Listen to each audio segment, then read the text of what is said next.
Qu'est-ce que l'on a en fait à l'intérieur de cette API JDBC?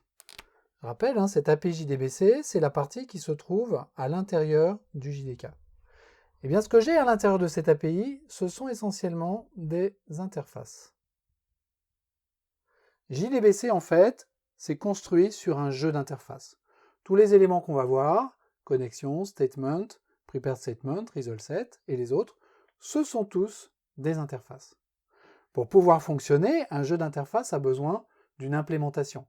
Pour pouvoir mettre des données dans une liste, j'ai besoin de la classe ArrayList qui implémente l'interface list. Il se trouve que dans l'API collection, le JDK fournit à la fois les interfaces et les classes qui implémentent les interfaces. Dans JDBC, les choses sont différentes. Le JDK fournit les interfaces et les implémentations sont fournies par les éditeurs de bases de données. Donc, MySQL fournit un driver et ce driver est une implémentation des interfaces de JDBC. De la même façon, Postgre fournit un driver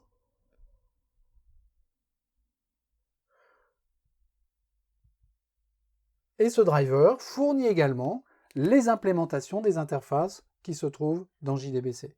Évidemment, les implémentations de Postgre sont différentes, portent des noms différents et fonctionnent différemment des implémentations de MySQL. Pourquoi? Parce que Postgre ne fonctionne pas de la même façon que MySQL, tout simplement.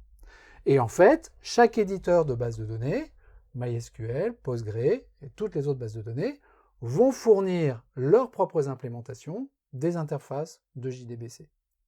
Donc le modèle de fonctionnement de mon application est le suivant.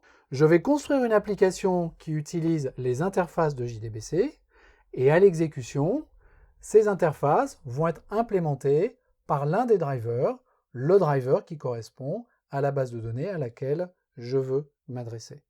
Mais mon code, le code que je vais écrire, va rester indépendant, raisonnablement indépendant, du fait que je m'adresse à une base MySQL, Postgre ou autre, du fait que j'utilise des interfaces standards fournies par le JDK.